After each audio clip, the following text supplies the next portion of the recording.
In PowerPoint, you can animate text and objects such as clip art, shapes, pictures, and more. Let's go ahead and add an animation to the picture on slide 2. Just select the picture and then select the Animation tab. To add animation to an object on the slide, we'll use the commands in the Animations group.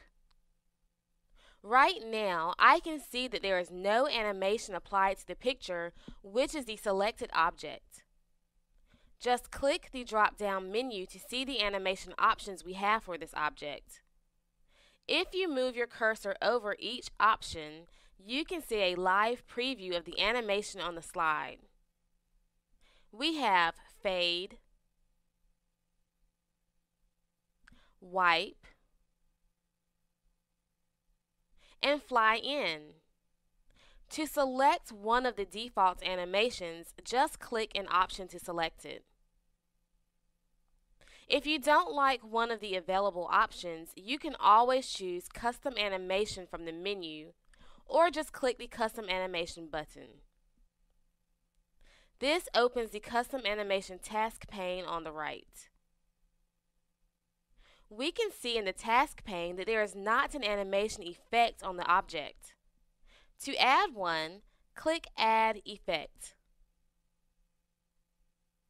A menu appears with options for entrance, emphasis, exit, and motion path animations. As you move your cursor over each, a sub-menu of animation effects will appear. We have several entrance animations that will change how our object appears on the page, and emphasis animation effects that we can use to draw attention to the object.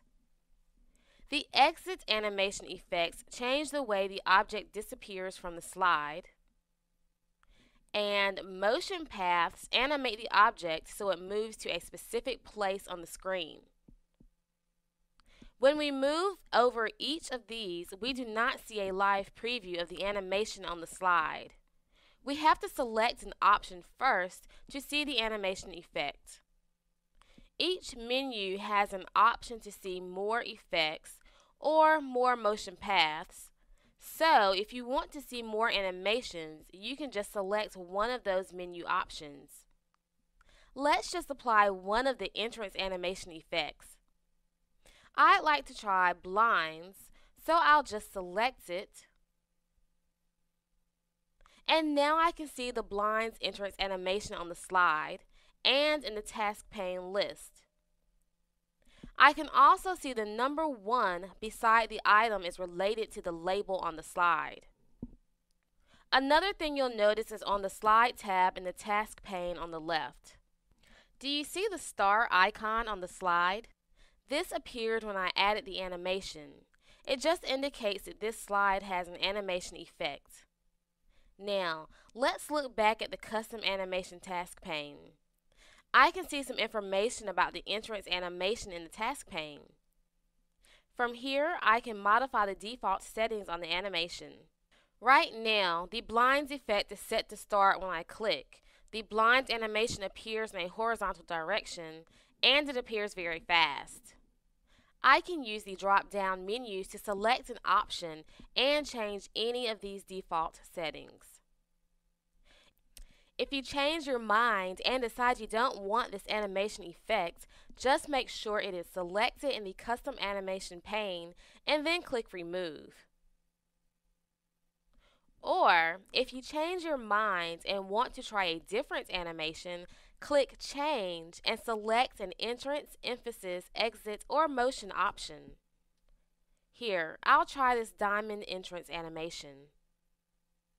Now that I've selected a new animation effect, new information appears at the top of the custom animation pane. This animation is set to start when I click. I'll change that to with previous, and the label will change from 1 to 0.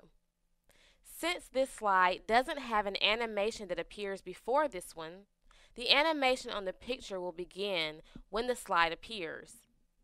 I'll change the direction to out and the speed to fast.